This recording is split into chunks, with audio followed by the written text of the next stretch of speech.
A young girl's whisper stops a royal guard cold and unleashes a secret that could lift the world or tear it apart. You won't believe what happens next. Stick around to the end. Before we jump in, comment where you're watching from, like and subscribe for more tales that grip you tight. Let's roll! The sun hung low over Buckingham Palace on a crisp autumn morning. Henry Carter had guarded the East Wing Gate for 12 years. His pressed red coat and tall black hat marked him as a steadfast figure. His steady gaze and firm stance earned him quiet respect among his peers. Duty defined him. He stood like a statue, eyes forward, hands clasped behind his back. The air carried a chill, and leaves skittered across the pavement in golden swirls. Henry arrived early that day. He walked through the bustling streets of London to reach his post.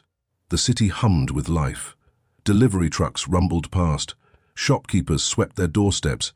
A faint smell of coffee drifted from a nearby cafe. Henry moved with purpose. His polished boots clicked against the stone path. He passed a small park where pigeons flapped around a fountain.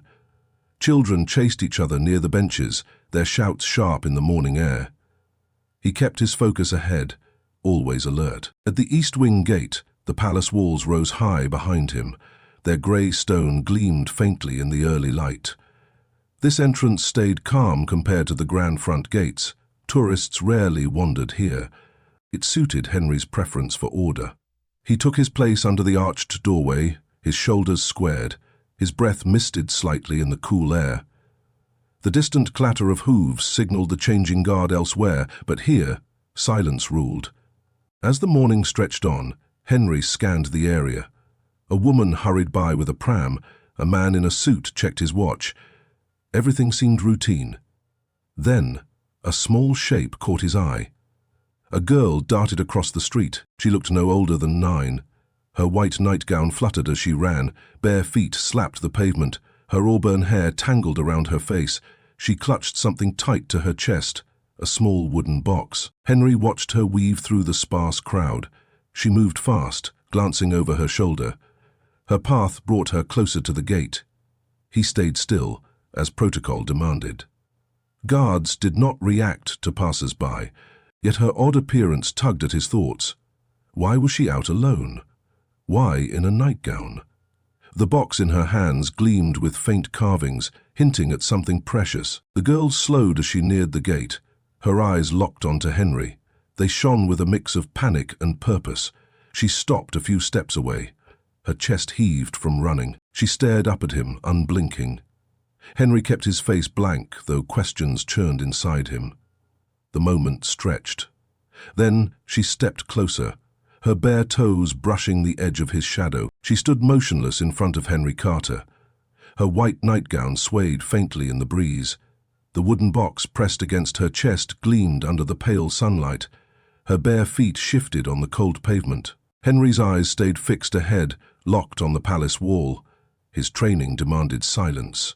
No movement, no words. Yet her presence pulled at him like a thread caught on a nail. A small crowd gathered across the street. Tourists pointed cameras at the palace gate. Their chatter drifted over, a low hum against the quiet. The girl ignored them. She took another step forward.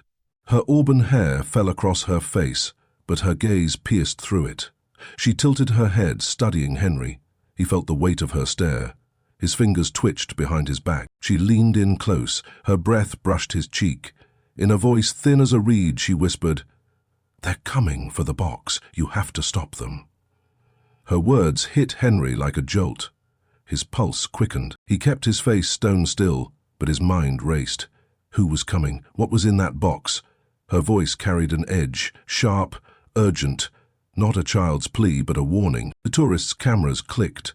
A bus rumbled past, its horn blaring. The girl stepped back, clutching the box tighter. Her eyes darted to the street, then back to Henry. She waited. He stood rigid, bound by years of rules. Guards protected the palace, not random children. His job was clear: hold the post. Yet her words echoed in his ears. They stirred something deep, a flicker of doubt he hadn't felt in years. Henry remembered a day long ago. He was 16, working at his uncle's shop near the docks. A sailor had rushed in, wild-eyed, clutching a locked chest. He begged Henry to hide it, claiming men with knives were after him. Henry froze then, unsure what to do. The sailor left, and minutes later shouts echoed outside. Henry never learned what happened, but the guilt of doing nothing stuck with him. Now, this girl's whisper dragged that memory back. She spoke again, softer this time. "I saw them last night.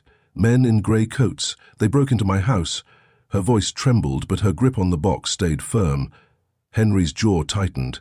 He wanted to ask questions. Where was her family? Why come to him? But protocol chained his tongue. He glanced at her from the corner of his eye.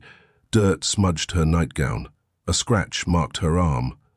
She didn't look like a thief or a prankster. She looked hunted. A shadow moved near the park across the street. Two figures stepped out from behind the fountain. They wore long grey coats, collars up, hats pulled low. One carried a cane that glinted in the light. The other scanned the crowd, his head turning slowly. Henry's chest tightened. The girl sucked in a breath. She pressed herself closer to the gate, half hidden by his shadow. "That's them," she hissed. Henry's mind split in two. Duty screamed at him to stay put. 12 years at this gate taught him obedience, but the men moved with purpose, their steps measured, eyes sharp. They crossed the street, heading straight for the gate. The girl's warning rang louder now. He saw the fear in her hunched shoulders, the way her fingers dug into the box. This wasn't his fight. Until it was. He broke protocol. His hand shot to the radio clipped at his waist. "This is Carter at East Wing Gate," he said, voice low but steady. "I need backup, now." "Possible threat approaching." The line crackled. A voice replied, "Backup en route. Hold position." Henry released the button. His heart pounded. He'd crossed a line. No going back. The men in grey coats paused 10 paces away. One tipped his hat slightly, revealing a scar across his cheek. The other slipped a hand into his pocket. The girl shrank back, her breath fast and shallow. Henry stood taller. His red coat marked him as a target now, not just a guard. The tourists scattered, sensing tension. Leaves swirled between the men and the gate, carried by a sudden gust. The man with the scar lifted his cane. He tapped it once against the ground. The sound echoed sharply. His partner pulled a small metal device from his pocket, sleek, silver, with a blinking red light. Henry squinted at it. Not a weapon, but something strange. The girl gasped. "That's how they found me," she whispered. Her voice quavered, barely reaching Henry's ears. Backup hadn't arrived yet. Henry scanned the street. The tourists had vanished, leaving only the rustle of leaves and the distant hum of traffic. The men stepped forward together, their boots clicking in unison. Henry's training urged him to wait, to trust the system, but the girl's fear pulsed beside him, real and raw. He couldn't stand idle. "Who are you?" Henry called out, his voice firm despite the rules against speaking. The men froze. The scarred one tilted his head, studying Henry like a puzzle. "Give us the box," he said. His tone was calm, almost polite, but it carried a chill. "This doesn't concern you, guard." His partner flipped a switch on the device. The red light pulsed faster. Henry's mind flashed to a moment years ago. He'd been on duty during a protest near the palace. A man in the crowd had thrown a bottle, shattering it against the gate. Henry stayed still then, as ordered, even as chaos erupted. Later, he learned the man's daughter had been missing, and he blamed the royals. Henry wondered if he'd missed a chance to act. Now, history pressed against him again. The girl tugged his sleeve. "Don't let them take it," she said, her eyes wide. "It's my brother's. He made it before they—" She stopped, swallowing hard. Henry glanced down at her. The scratch on her arm looked fresh, red against her pale skin. Her nightgown hung loose, torn at the hem. She wasn't lying. Something real had driven her here. The men advanced again, closing half the distance. 5 paces now. The scarred one twirled his cane, a casual move that felt deliberate. The other held the device higher, its light painting faint dots on the gate. Henry's radio crackled. "Carter, 2 minutes out," a voice said. 2 minutes felt like forever. He made a choice. "Stay back," Henry warned the men, stepping forward. His red coat flared slightly in the wind. The girl ducked behind him, clutching the box. The scarred man smirked. "Brave for a statue," he said. He nodded to his partner, who pressed a button on the device. A low hum filled the air, vibrating through Henry's boots. Suddenly the gate rattled. The iron bars shook as if struck. Henry steadied himself, planting his feet. The girl yelped, dropping to her knees. The box hit the ground with a thud. Its lid popped open. Inside, a brass key glowed faintly, etched with odd symbols. The men's eyes locked onto it. "There it is," the scarred one muttered. Footsteps pounded from the palace courtyard. 3 guards in red coats burst through the archway, rifles at the ready. "Stand down," one shouted. The men in grey coats hesitated. The scarred one lowered his cane. His partner slipped the device back into his pocket. They exchanged a look, then turned and walked away, melting into the park's shadows. Henry exhaled, his breath shaky. The backup guards surrounded him. "What's happening, Carter?" one asked, eyeing the girl. She scrambled to grab the box, snapping it shut. Henry straightened. "Threat contained," he said. "But we're not done here." He looked at the girl. Her face was pale, but her grip on the box was iron tight. Whatever this was, it was bigger than a stolen scone or a lost child. The courtyard grew quiet again. The wind carried a faint whistle from the city beyond. Henry knew he'd broken every rule in the book. His career hung by a thread. Yet the key in that box, and the men who wanted it, promised a story he couldn't walk away from. The guards' boots scuffed the courtyard stones as they lowered their rifles. The men in grey coats had vanished into the park, swallowed by the autumn haze. Henry Carter stood firm, his red coat catching the wind. The girl in the white nightgown knelt beside him, clutching her wooden box. The brass key inside gleamed faintly through the cracked lid. Silence settled over the east wing gate, broken only by the rustle of leaves skimming the ground. The lead guard, Victor Reese, stepped forward. His sharp eyes flicked between Henry and the girl. "Carter, explain this," he said. His voice carried the weight of authority. Henry straightened. 2 men approached. They demanded the box she's holding. I called for backup when they got too close. Victor frowned, glancing at the girl. "And her?" he asked. The other 2 guards shifted, waiting for an answer. The girl stood slowly. Her nightgown brushed the pavement, dirt streaking its edges. "My name's Lila," she said, her voice small but steady. "I came here because he looked strong," she pointed at Henry. Her auburn hair fell into her face, but she didn't push it away. Henry felt a pang in his chest. He hadn't expected that. Victor crossed his arms. "This isn't a shelter, kid. Carter, you know the rules. We guard the palace, not lost children." Henry nodded. "I know, but those men weren't random. They had a device, something I've never seen. It shook the gate." Victor's brow creased. He turned to the others. "Check the perimeter. Make sure they're gone." The 2 guards jogged off, their shadows stretching across the courtyard. Leela tugged Henry's sleeve again. "They'll come back," she said. "They always do." Her eyes darted to the box. Henry knelt to her level. "Who's your brother? You said he made this." Leela hesitated. She traced a finger over the box's carvings, swirls and lines like a map. "His name was Finn," she whispered. "He built things, machines. This key starts one. They took him because of it." Henry's stomach tightened. Machines? Kidnapping? This wasn't a simple theft. He stood, glancing at Victor. "We need to take her inside, get her story on record." Victor shook his head. "Not our job, Carter. Call the police, let them handle it." But Henry saw the flicker in Victor's eyes. Curiosity, maybe doubt. The device had rattled him too. The radio crackled again. "Perimeter clear," a guard reported. "No sign of them." Victor sighed. "Fine. 5 minutes. Then she's their problem." He waved Henry toward the guardhouse, a small stone building tucked behind the gate. Henry guided Lila inside. The room smelled of polish and old wood. A desk sat in the corner, piled with logbooks. A single bulb buzzed overhead. Leela perched on a chair, the box in her lap. Henry sat across from her. "Start from the beginning," he said. She took a deep breath. "Finn was 12. I'm 9. We lived in a flat near the river. He'd tinker in the basement, gears, wires, stuff he found. One night he showed me the key, said it was for something big, a machine to help people. Her voice wavered. Then they came. Henry leaned forward. The men in grey coats. Lila nodded. 3 of them. They broke the door down. Finn hid me in a cupboard. I heard him yell, then nothing. When I came out, he was gone. The key was under the floorboards with the box. I grabbed it and ran. That was 2 days ago. Her fingers tightened around the box. They've been chasing me since. The guardhouse door creaked open.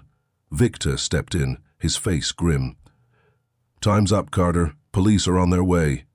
Henry held up a hand. Wait! She says her brother was taken. This key's part of it. Those men aren't just thieves. Victor paused, his gaze shifting to the box. Taken? By who? He asked. Lila shrank back. I don't know. They had a van, no windows. I saw it drive off. Henry stood. We can't wait for the police. If they're after this key, they'll strike again soon. Victor rubbed his chin. You're pushing it, Carter. We're not detectives. But his tone softened. He'd seen the gate shake too. Henry pressed on. Let me take her to the captain. He'll decide. Victor hesitated, then nodded.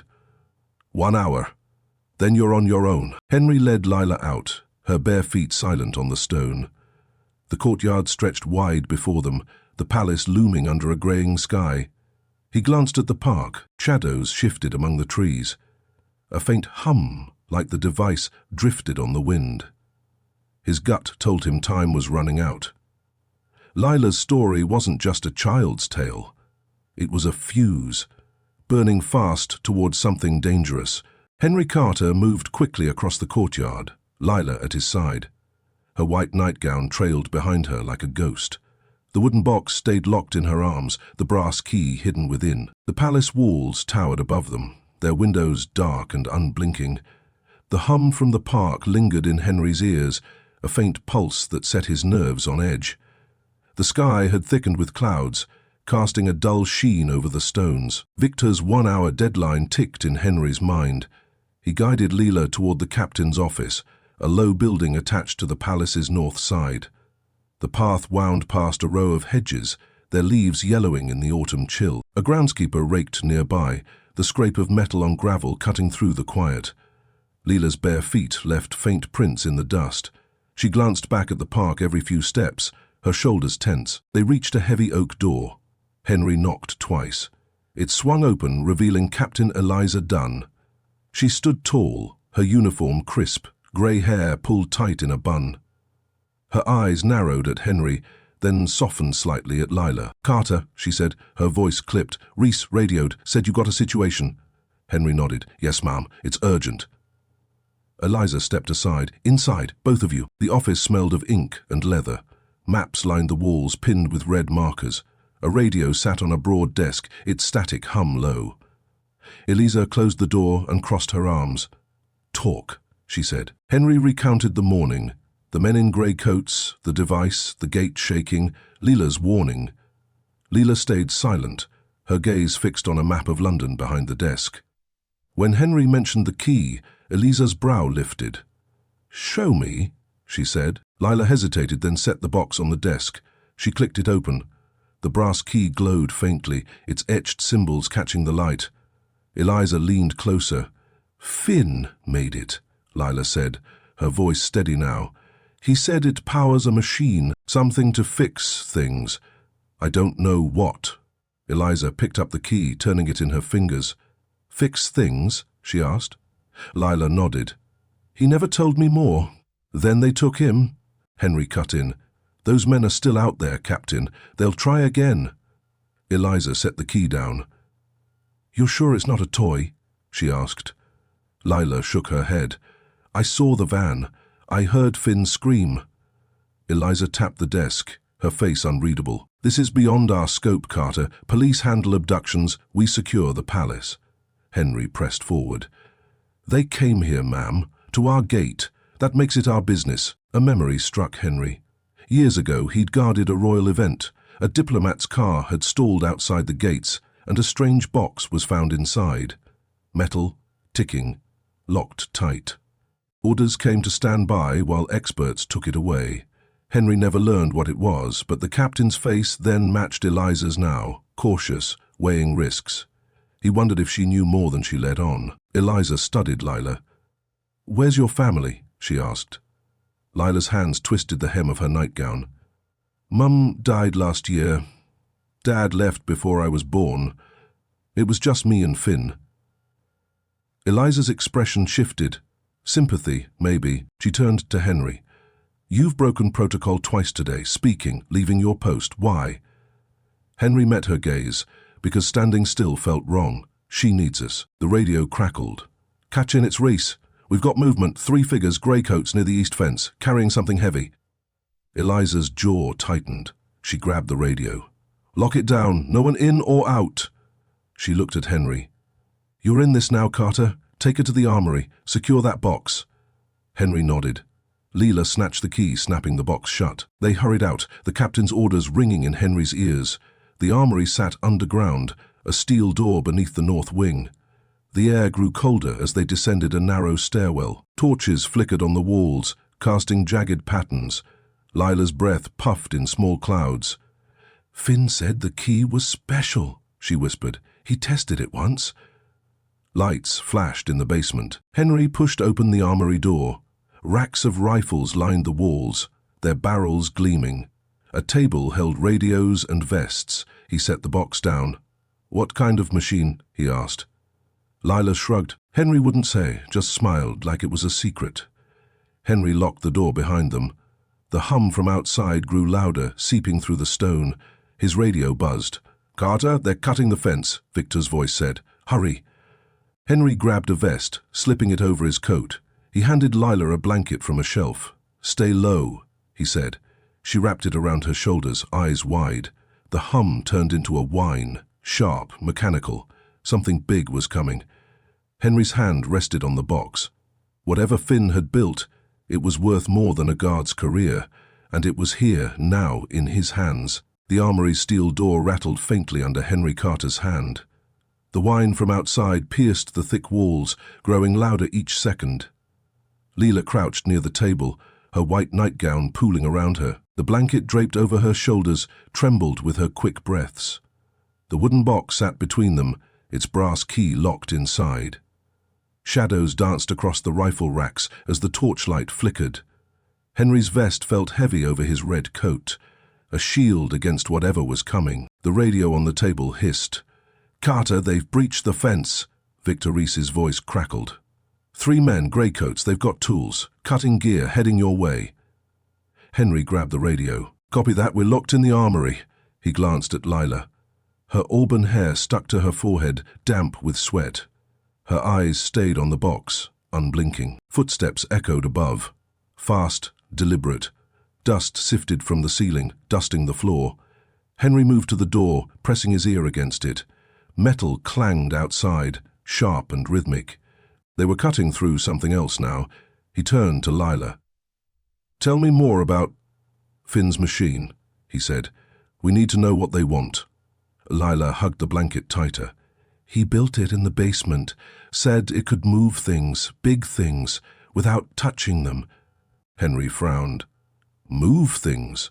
Lila nodded. "He showed me once. A crate lifted off the floor, just floating. The key made it work. Then he hid it." Her voice dropped. He said people would kill for it. Henry's mind raced. A machine that defied gravity? It sounded impossible, but the men outside weren't chasing a fairy tale. The device they'd used at the gate, its hum, the shaking, matched her story. A loud bang shook the stairwell. The door vibrated, hinges groaning. Henry grabbed a rifle from the rack, checking its load. He wasn't trained for combat, only ceremony, but he'd fired one once at a range. Leela slid under the table, pulling the box with her. "They're here," she whispered. Henry aimed at the door. His hands stayed steady, though his pulse hammered. The cutting stopped. Silence fell, heavy and thick. Then a voice came through the door, calm, like before. "Guard, open up. We only want the key. No one gets hurt." It was the scarred man. Henry tightened his grip. "Leave now," he called back. "You're on royal ground. Backup's coming. A low chuckle answered. Your backup's busy. East Gate's on fire. Nice distraction. Henry's stomach dropped. Fire? He pressed the radio. Victor, status? Static buzzed. Then Victor's voice broke through. Carter, they torched a van at the east entrance. We're stretched thin. Hold them off. The line cut out. Henry cursed under his breath. The palace was chaos now, and they were alone. Metal scraped again. Slower, precise, they were prying the door. Henry backed up, keeping the rifle trained. Lila peeked out. Finn said the key's dangerous, she said. If they get it, they'll use it wrong. Henry nodded. Then we keep it from them. He scanned the room. A vent grill sat high on the wall, barely wide enough for Lila. Can you climb? He asked. She followed his gaze, then nodded. He boosted her up, her bare feet scrabbling against the stone. She pried the grill loose with shaky fingers, dropping it with a clang. The box wouldn't fit. Leave it, Henry said. Lila shook her head. They'll take it. The door buckled inwards, steel bending. Henry shoved the box under a shelf, kicking dust over it. Go, he urged. Lila crawled into the vent, disappearing into the dark. The door burst open. The scarred man stepped through, cane in hand. His grey coat was smeared with ash. Behind him, the second man held the silver device, its red light pulsing. The third carried a crowbar, his face hidden under a hat. Where's the girl? The scarred one asked. Henry raised the rifle. Gone. Leave or I shoot. The man smiled thinly. You won't. You're a guard, not a soldier. The device hummed louder. The rifles on the racks trembled, then slid forward, crashing to the floor. Henry ducked as one grazed his shoulder. The scarred man lunged, cane swinging. Henry fired, a wild shot that punched the wall. The second man aimed the device at him. The air tightened, pressing Henry back. He hit the table, gasping. The third man yanked the box from under the shelf, grinning. Lila's voice echoed faintly from the vent. Henry! The scarred man glanced up, then nodded to his crew. We've got what we came for. They retreated, boots pounding up the stairs. Henry struggled to his feet, lungs burning. The Hume faded. He grabbed the radio. Victor, they've got the box, heading north. Victor's reply was sharp. We're pinned. Fire's spreading. Get out. Henry climbed to the vent, calling for Lila. Her face appeared, pale and wide-eyed. They took it, she said, voice breaking. Henry reached for her. We'll get it back. Come down. She slid out, landing beside him. The armory smelled of smoke now, seeping from above. The key was gone, but Lila's story burned brighter. Whatever Finn had built, it was real, and it was loose. Smoke curled through the armory's vent as Henry Carter pulled Lila back to the floor. Her white nightgown smudged with soot, she clutched the blanket tight. The steel door hung crooked, its edges bent from the intruder's break-in. The wooden box and Finn's brass key were gone, carried off by the men in grey coats. The air stung with the sharp tang of burning fuel drifting from the east gate. Henry's rifle lay useless among the scattered racks, its barrel warm from the misfired shot. Lila's eyes glistened, fixed on the stairwell where the men had vanished. They've got it, she said, her voice cracking. Henry grabbed her shoulders gently. We're not done. We'll find them. He snatched the radio from the table. Victor, they're heading north with the box. Fire's blocking you? Static hissed, then Victor answered. Yeah, Carter, flames are high. Van's a torch. Fire crews inbound, but we're stuck. Get out, now. Henry clipped the radio to his vest. The smoke thickened, stinging his throat. He pulled Lila toward the stairs. Stay close, he said.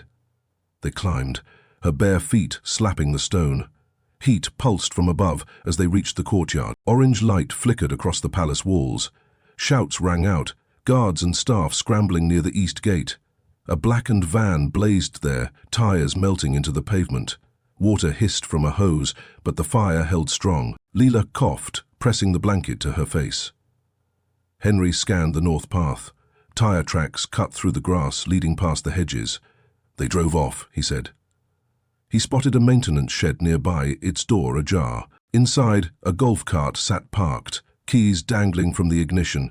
Come on, he told Lila, lifting her into the passenger seat. He slid behind the wheel and turned the key. The cart hummed to life. quieter than the chaos behind them. They rolled north, tires crunching over twigs and leaves. The palace shrank in the distance, its spires swallowed by smoke. Lila pointed ahead. That way, toward the river. Finn always said machines need water. Henry nodded, steering past a stone fountain. The tracks veered onto a service road, mud streaked with oil. His mind churned. A machine that moved things without touching them. Powered by a key and maybe water.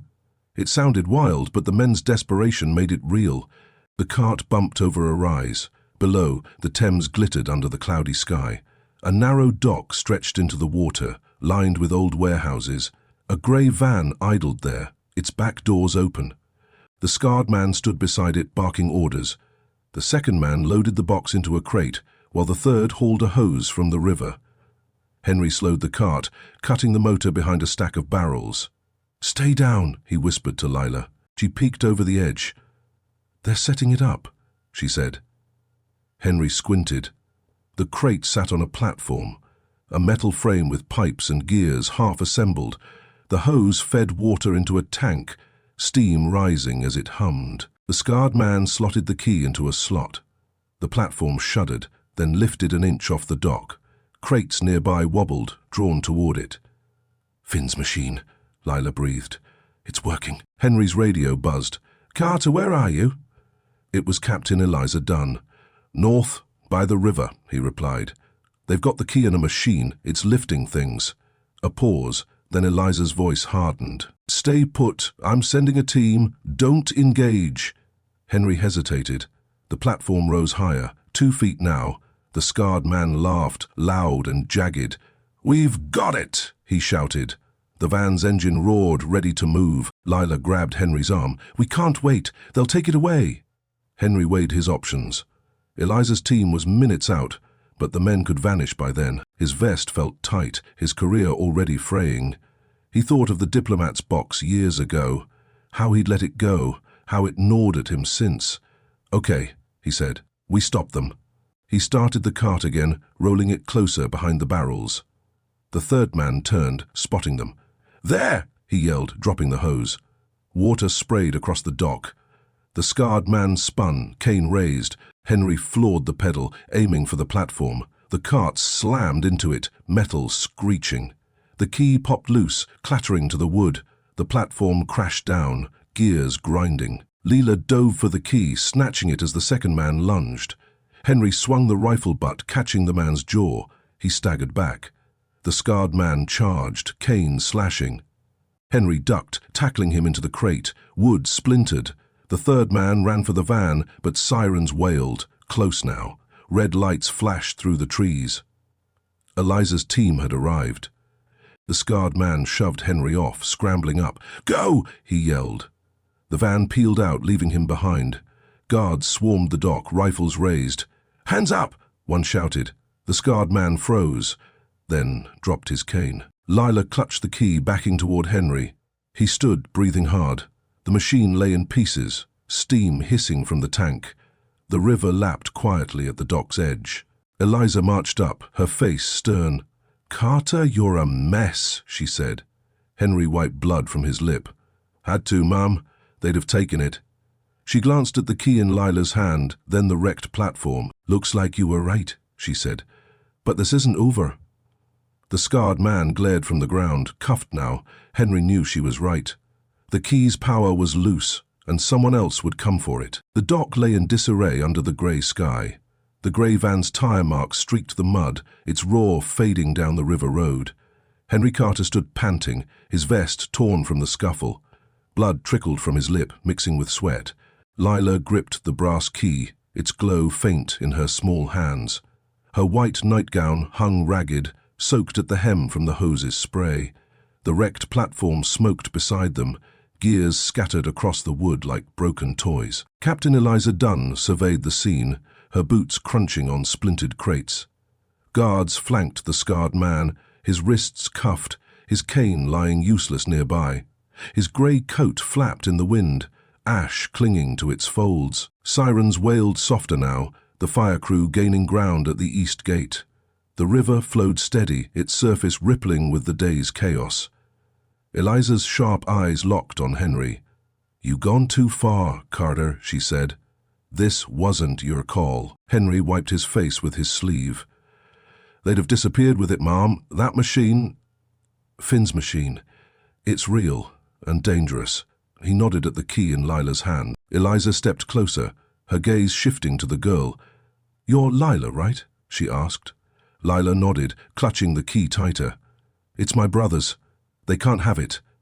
Eliza knelt to her level. "No one's taking it now, but we need answers." The scarred man laughed, a dry, jagged sound. "You think this ends here?" he said. "That key's just the start." A guard yanked him up, silencing him with a shove. Eliza stood, her face hard. "Get him to the holding room," she ordered. The guards hauled him off, his boots dragging on the dock. She turned to Henry. "You're off duty, Carter. Report to my office. Bring her." Henry guided Lila away from the wreckage. The golf cart sat tilted, one wheel bent from the crash. They walked instead, her bare feet silent beside his heavy steps. The palace loomed ahead, its north wing cutting a stark line against the clouds. Smoke still rose from the east, a dark plume curling upward. Guards milled near the gates, their voices sharp with updates. Henry's radio buzzed faintly, ignored for now. They entered Eliza's office again. The maps on the walls seemed larger now, London's streets sprawling under red pins. Eliza sat at her desk, a folder open in front of her. "Sit," she said. Henry took a chair, Lila beside him. She set the key on the desk, its symbols catching the light. Eliza tapped the folder. "I ran the van's plates from the dock, registered to a shell company. Grey Line Imports, no real address. These men are ghosts." Henry leaned forward. "They knew what the key does. Finn built something big, moves things without hands. They've got him for it." Eliza nodded. "If that's true, this is beyond us. I've called the Home Office. They'll take the key, investigate." Lila's hand shot out, grabbing the key. "No, it's Finn's. They'll lose it." Her voice rose, fierce for her size. Eliza raised a hand. "Easy, kid. It's evidence now. We'll track your brother." Henry cut in. "She's right to worry, Mom. That machine lifted a platform. Imagine it bigger. Weapons. Vehicles. Whoever has Finn could change everything." Eliza's fingers drummed the desk. "You're not wrong. But you've broken every rule today, Carter. Chasing them, fighting. You're no guard anymore." Henry's chest tightened. 12 years at the gate, gone in a day. He thought of the diplomat's box again. How he'd stayed silent, safe. This time, he'd acted. "I'd do it again," he said. "She needed me." Eliza studied him, then Lila. "You're a liability now. But you've got instincts. I'm suspending you, officially. Unofficially, you're with her until this clears." Lila's eyes widened. "With me?" Eliza nodded. "Temporary custody. Home Office agrees. Keeps you safe while we dig. Carter's your guardian for now." Henry blinked. "Ma'am, I'm no parent." Eliza shrugged. "You are today. Take her to your place. Stay low. I'll send a detail to watch your street." She slid a card across the desk, her direct line. "Call if they show." Henry took the card, mind spinning. The office door opened, and Victor Reese stepped in. His uniform was smudged with soot, his face tired. "Fire's out," he said. "Lost the Eastgate camera." "They planned this, Captain?" Eliza nodded. "They did. Victor, escort them out. Carter's off the clock." Victor glanced at Henry, a mix of worry and respect in his eyes. "You okay, mate?" he asked. Henry managed a nod. "Yeah, thanks." They left the office, Victor leading them to a side exit. The air outside was cool, the smoke thinning. Lila held the key close, her blanket trailing. Henry's flat was a mile away, a small place near the park. He hailed a cab, sliding in with Lila. The driver barely glanced at them, weaving into traffic. Henry watched the streets, half expecting grey coats at every corner. Lila leaned against him, silent. The cab stopped at his building, a brick stack with chipped paint. Henry paid and led Lila up creaky stairs to his door. Inside, the flat was plain, couch, table, a kettle on the counter. He locked the door, checking the window. A guard car idled below, headlights dim. Leela sat on the couch, key in her lap. "What now?" she asked. Henry grabbed a spare blanket from a closet. "We rest. Then we find Finn." He sank into a chair, exhaustion hitting hard. The key's glow pulsed faintly, a reminder of the day's wait. Eliza's words echoed. Suspension. Custody. A bigger fight ahead. The palace was behind him now, but Lila wasn't. Whatever Finn had unleashed, they were in it together. Outside, the city hummed, unaware of the storm brewing beyond its edges. The flat's single bulb buzzed faintly overhead as night settled over London. Henry Carter slumped in his chair, his torn vest discarded on the floor. Lila sat cross-legged on the couch, her white nightgown streaked with dirt and soot. The brass key rested in her hands, its etched symbols glowing softly against her skin. The blanket Eliza had given her lay bunched beside her, its edges frayed. Outside, the guard car's engine purred low, a steady hum beneath the city's distant roar. Henry rubbed his eyes, the day's weight pressing hard. His red coat hung on a hook by the door, a relic of a life he'd left behind. The kettle whistled on the counter. He stood, pouring hot water into 2 mugs. "Tea?" he asked Lila. She nodded, setting the key down carefully. He handed her a mug, steam curling between them. She sipped it, her small hands wrapping around the warmth. The window rattled as a wind gust hit. Henry checked the lock again, peering past the glass. The guard car's headlights cut through the dark, unmoving. "They're still there," he said, more to himself than her. Leela traced a finger over the key. "Finn would have liked this place," she said. "Quiet, good for thinking." Henry sat across from her. "Tell me about him," he said. "What was he like?" Leela's face softened. "Smart, always fixing stuff. Clocks, radios, anything broken. He'd talk about machines making life better, said this key was his best idea." She paused, her voice dropping. "I should have helped him that night. I just hid." Henry shook his head. "You were 9. You got out." "That's what he'd want." She looked up, eyes sharp. "I want him back." Henry leaned forward. "We'll find him. Eliza's team, the Home Office. They'll track that van, the company. Grey Line Imports isn't invisible." Lila gripped the key. What if they used the machine first? Henry thought of the platform lifting, crates wobbling. Then imagined tanks, planes, whole buildings rising. "Then we stopped them," he said, starting with that key. A knock rattled the door. Henry stood, hand on the rifle he'd kept from the armory. "Who's there?" he called. "Victor," came the reply. Henry opened the door. Victor Reese stepped in, his uniform wrinkled, a paper bag in hand. "Brought fish and chips," he said, setting it on the table. "Figured you'd need it after today." Lila perked up, grabbing a chip.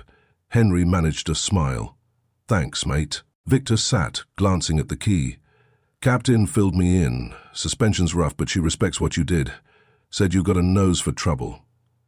Henry unwrapped the food, the salty smell filling the room. "Trouble found me," he said. Victor nodded.